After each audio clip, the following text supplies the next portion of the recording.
This is what we all look like right now, pretty much, where some of us have the most comfortable pants on in the world, and some of us just wear whatever we want to wear as long as we look great from the waist up. And what I find is that it sends a mixed message to our brain of how to stay in the professional mindset when we're getting to dress differently. I'm very grateful I don't have to wear heels right now, but at the same time, it is messing with our psyche a little bit. So as we lead others, we have to realize that they're in the same boat.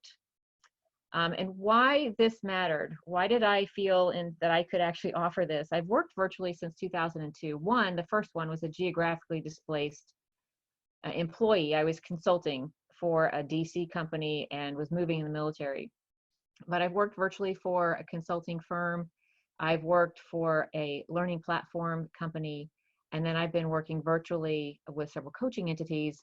And I do quite a bit of virtual coaching when I have to coach or get to coach. I guess I've coached people in Australia and in quite a few other states. What I've gotten to do is see how some of these companies do it extremely well. They have great team engagement. They have great communication. They teach their employees how to ask clarifying questions that we forget may be necessary. Developing training with virtual workers is a different aspect because we have to understand all the different things they have that could be grabbing at their attention. And right now there are kids and pets and older family members that are now living together for safety. And in my case, lots of dust balls creating all over the place. But we need this now. And so I wanted to be of service in some capacity. We are inside. I can't just jump out to a shelter or a food bank and donate my physical time, because physical time together is what we can't do. And that's a new phenomenon for us who love being helpful and philanthropic. So what I wanted to offer for leaders is the 3 things every employee needs from you right now. And Terry got a taste of that when I was with the Prison Fellowship. There are challenges in offering these 3 things, and we'll be able to dissect those a little bit.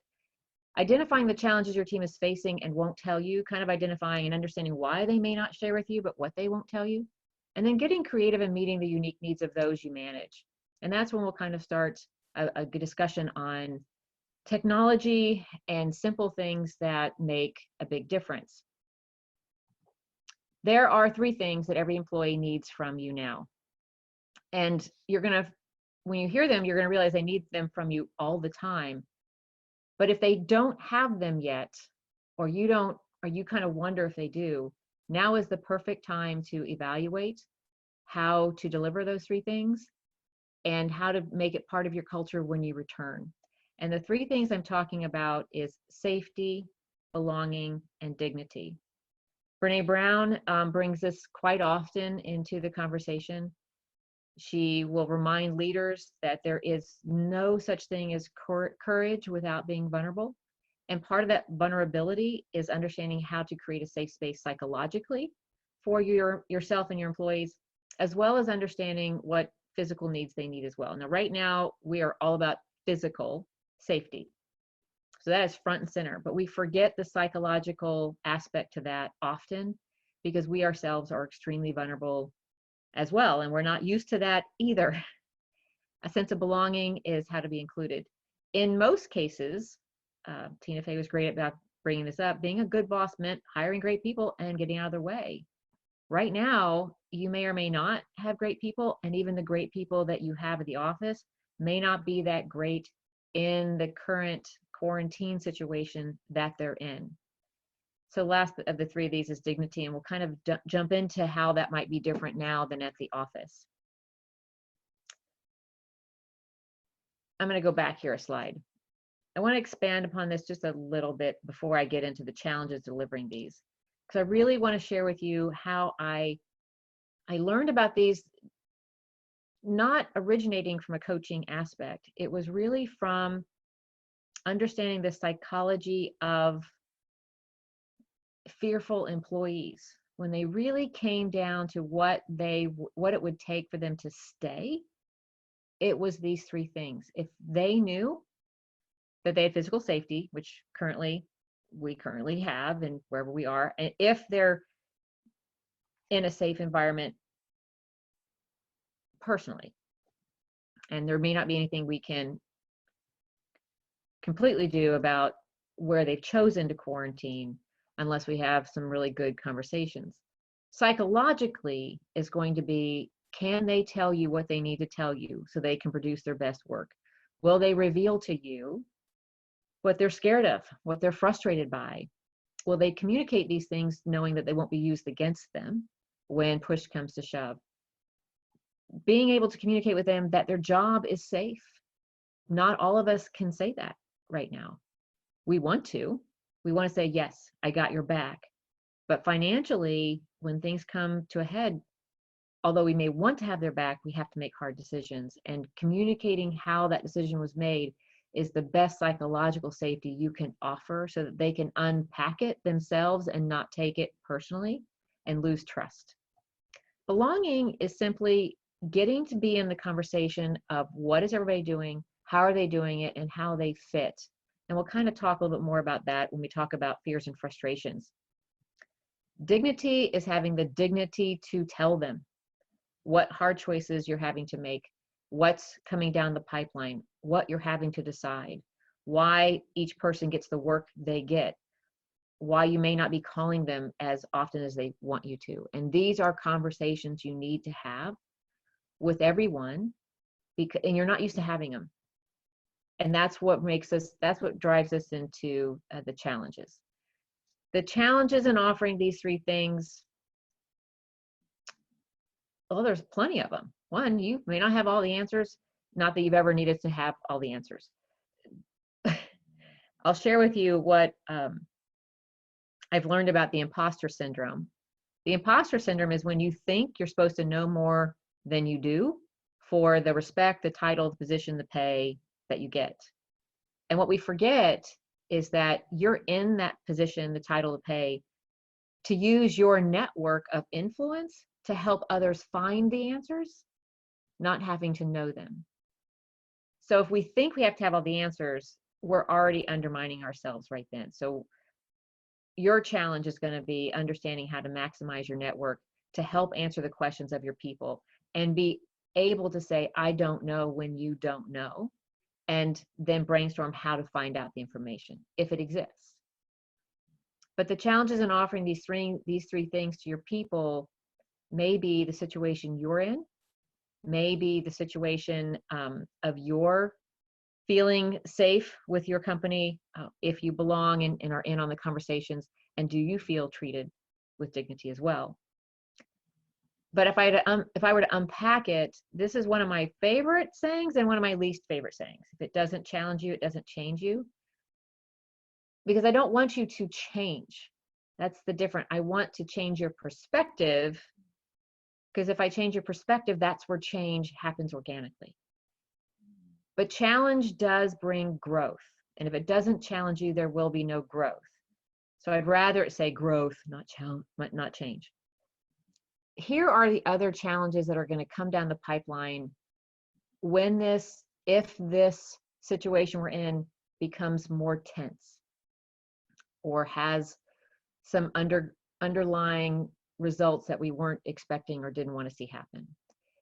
If we don't have a strong relationship with the people we lead yet, now is a good time to work on that. If you don't have established ways to connect, meaning how do you connect daily, weekly, on projects? How do you connect with them as a human, not just an employee? Unclear communication channels. You are used to, like Susan was saying, waving across the hallways, being able to see if they're on the phone and available, knowing when that space existed, the water cooler, the kitchen. Hey, how you doing? How's your dog? How's your mom? If we haven't established new communication channels that are opening up and offering relaxation and banter, we're missing an opportunity to support them when they need support the most. We start to feel invisible in this invisible world of virtual reality. A lack of others providing information. This may be where you get frustrated and you're needing answers and they're scared to tell you from the top down. It says nothing about you, it's more about them, but we need to coach each other in how to ask the really great questions that allow the boss, the supervisor, the accountant to be really clear about what's going on. Because the more we know right now, transparency, it helps reduce stress and anxiety, at least anxiety. And it will help us then convey the right information to our teams. We may be limited from a business perspective. We do not know the applications. We do not know what money is going to come in. We don't know when the money is going to come. And so we're in this perpetual kind of a high tide pool of grace. And I want you to look at it as a period of grace, not of stress, because if you reshape your perspective to look at this as a time of grace, you will also be able to give grace to your employees and your team and everybody you talk to. It's almost right now that the noise is so loud, your power will come in a whisper. When you wait, talk calmly, your way of communicating is going to convey the emotions you need other people to have at this time, because the news is not calming and there's a lot of loud noise coming from the outside world. But let's say you're a leader and you're lacking the right talent to get things done or the right resources. This is going to drive frustration for both sides. So this is a great time to look at what everybody's doing right and where the gaps exist, and look at opportunities to do some additional training if there's more downtime because of lack of driving or clients and appointments, and really deciphering the talent that you need so that when this starts to emerge again into a new reality, you'll know exactly where to plug in the gaps so that you step into the next phase of growth with a lot more information as a leader. So what I mean by that is to have some really great conversations. And so I'm going to talk more about that, because identifying the challenges your team is facing and won't tell you will really help you understand where to step into these conversations. Now, for those who've heard me talk on topics of communication, I always talk about the word should, the word but, not your but the word but, and at least, the phrase at least, and why not to ask why when you're asking someone to explain something. And I bring these up again because I find that they're very, very helpful tools to remind all of us and for you to decipher down to your teams. We're going to see and hear the word should a lot. I should have had more savings. I should have known more. I should have acted faster. I should. Should literally is an emotional masking for frustrations. And it's coming from the person saying should. So even if they're directing it at you, it's their way of telling the world they're frustrated. And our best way of handling that is like, look, it sounds like you're frustrated. I thank you for sharing, but let's talk about what's triggering the word should for you. What's triggering the frustration? Because that's where we can actually affect change, and just kind of shove the word with all the emotional baggage right off the table. We'll be using and hearing of the word but a lot. I would love to give you more work, but I don't have any. I'd like for you to replace it with and, because I would love to give you work and I just don't have any to give you, is a complete sentence that doesn't sound contrasting, but is used for contrasting. So you are looking at which one is conditional upon the other. I'd love to give you work, but I don't have any means maybe I don't have enough for all the right people and you're not the right person. They're going to interpret it. Don't leave them to interpret that. So the should and but, when someone is telling you their concerns, their worries, I'm really worried about my dad. I'm worried about my mom. I'm worried about my kids. I'm worried about my cousin who's in another state and, coming down with the symptoms. Please do not ever use the word, well, at least. It's not you, or at least that term at least marginalizes and keeps that concern arm's length away from you. So if you can say, wow, I don't even know how that feels. If you can let them know that you're willing to step into that concern with them for the moment, It's a lot more telling of a leader who's willing to be human than it is somebody who doesn't want to connect. And then the word why is moves the conversation backwards. You know, why weren't you on the call? Well, I had my kid was throwing up in the hallway. It's not normal. My dog pooped and peed on the living room. Whatever it is that's going on in the reality is now their day-to-day work partners, and they have a new work team they did not sign up for. So instead, ask, hey, what can we do? Or how can we help when you aren't on the Zoom call when we need you? What and how questions are going to really help move the conversation forward. But let's talk about more of why they won't tell you this. They will never share anything with you based on two things: fear or frustration, and sometimes both. They are all, maybe we all are in fear that we will temporarily lose the current job we have. We are all in fear for our health and our family's health, and we are all looking at our finances. So these fears are real for everyone, including you as a leader. The more you communicate that you have the same fears, the more they will feel as if you are including them, you are treating them with the dignity of being a human, and you're really trying to create a safe psychological space for them. Even if you don't know if any of you will have your positions the same way you have them before this all happened. So don't be thinking that you have to put a shield of armor on and be strong for others. Right now, your courage is what they need, and to be vulnerable is the only way to get to that courage. So this is the fears that you all have, they have as well. They're going to get frustrated by not being told the facts, by not having their current job situation defined in this new virtual setting. They're going to get frustrated at their own situation. They don't have a space for quiet. I was on a webinar on Tuesday night, and I was the speaker. So I had my mic open, and right below me, because I have a loft office, my husband was riding a bike and watching some beautiful Switzerland scenery with his headphones on. And this man is an athlete, and he is a heavy breather, to the point where someone felt the need to go, can I just interrupt? I mean, I don't know who's heavy breathing on the webinar, but could you please mute yourself out? It's disgusting. And I was like, oh, Lord. That's my husband, sorry. He's actually working out, and we're now in this new virtual space. So after that webinar, I looked at him and I said, I love you, and we were moving the bikes to the basement. Because it was just really this new phenomenon I had never imagined would happen. But any demands without clear links to how to perform, deliver, understand what excellence looks like, even if it's just from your point of view, will really help calm their frustrations. And when I mean, what does excellence look like from you?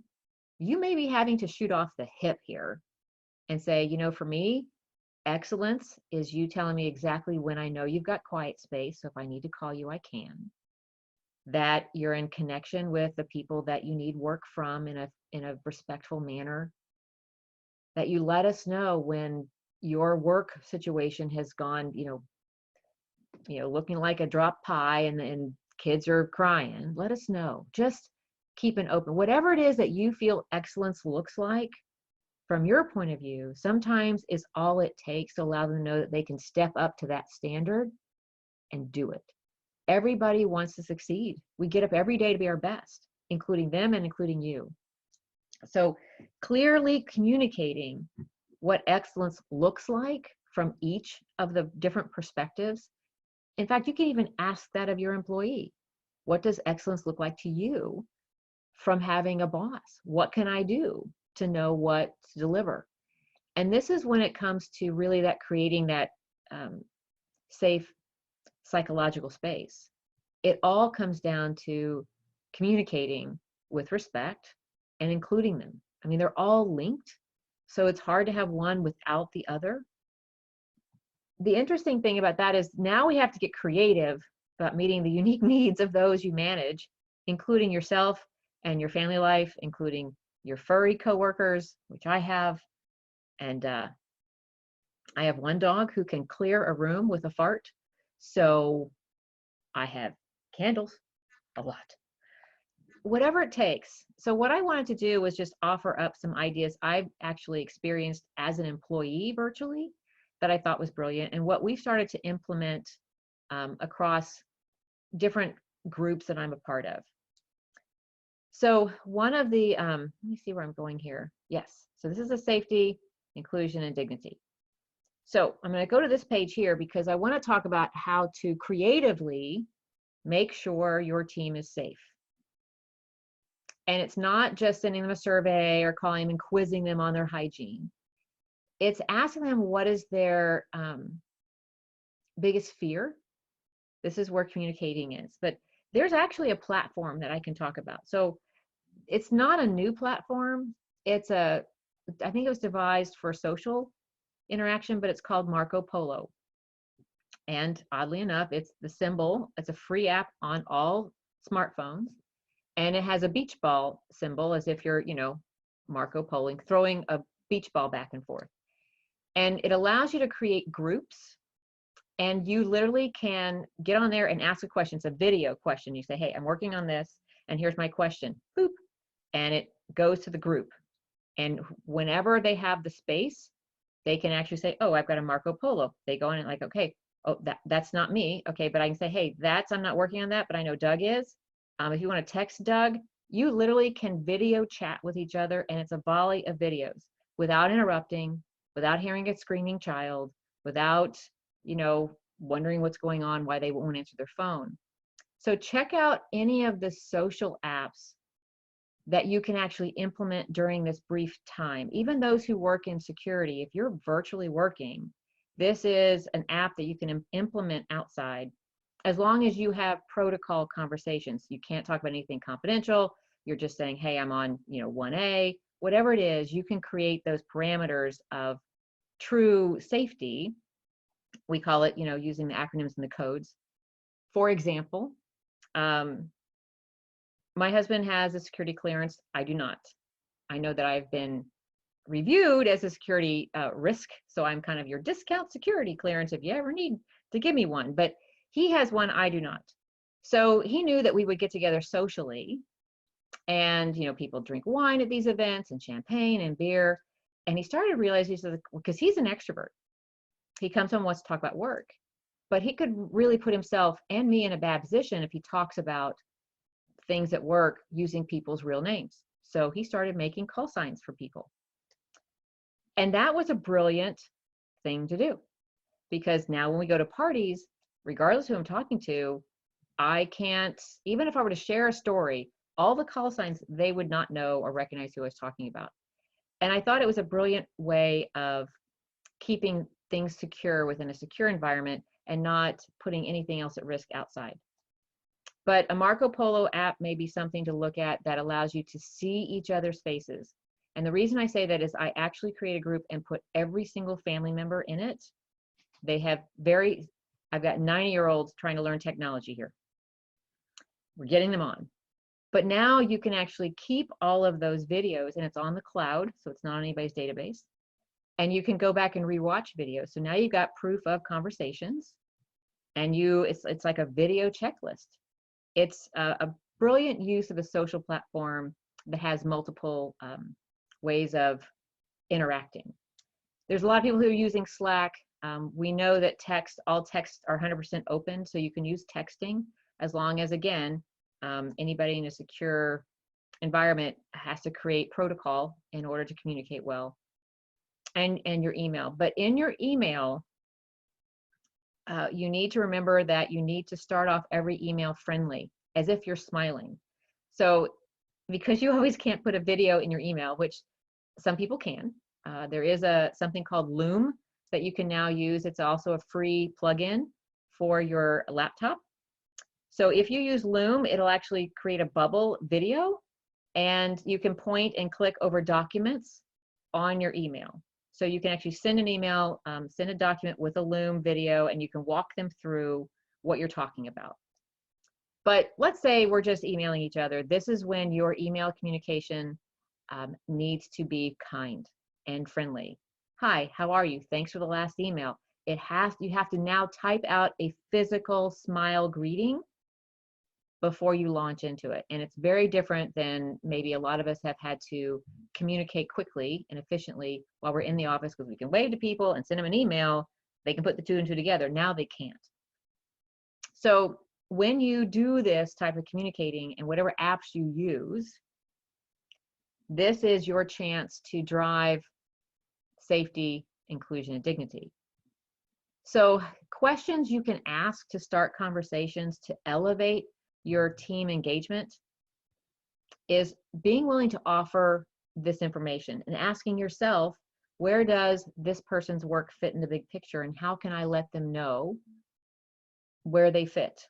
Who benefits the most from their work? They need to hear that right now. What do you expect from them?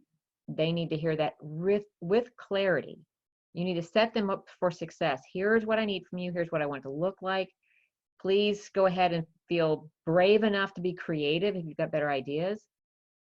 And how do you communicate your idea of excellence? And this may be a time to say, my idea of excellence includes you having freedom to be creative. Offer ideas up to the team. What do you know that's new and technical out there we could implement?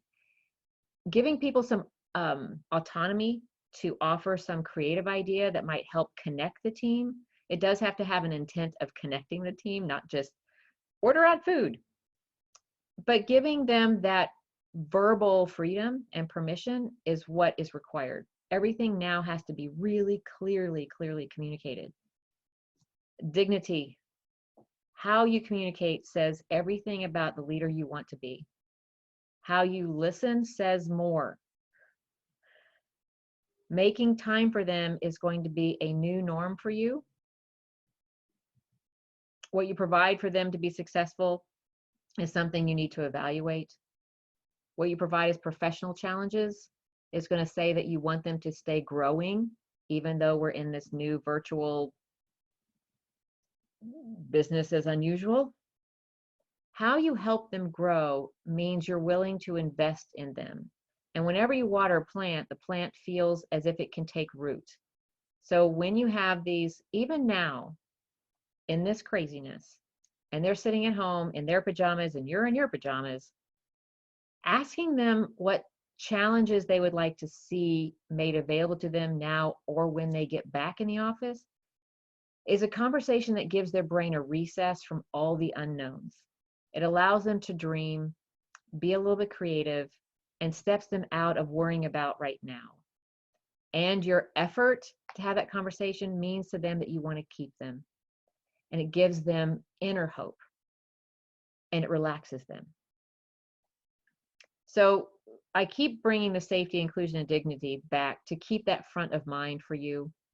I really want you to kind of flesh out for you what that means to you, and then ask what it means to other people. And you'll get the standard answer. Safety, I just want to know that that I can fail and you've got my back. Safety, really, that's what it means. What if I try something and it fails?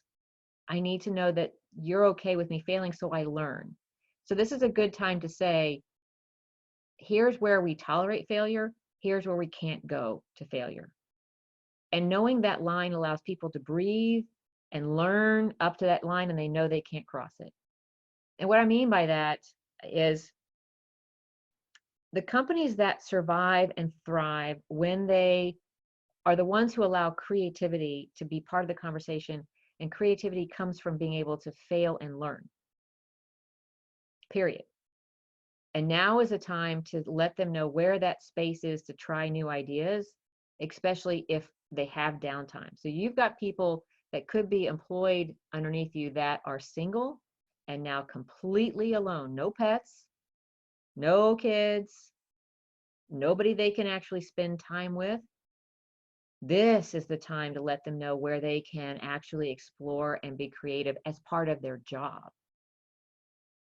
But you've got the other side, the people who are isolated, but with other people that they cannot control, and letting them know where it's okay to not perform is also the other side of that cushioning conversation. Here's what I absolutely need from you. Here's the space I'd love to see from you, and you can craft it in any time you can during the day.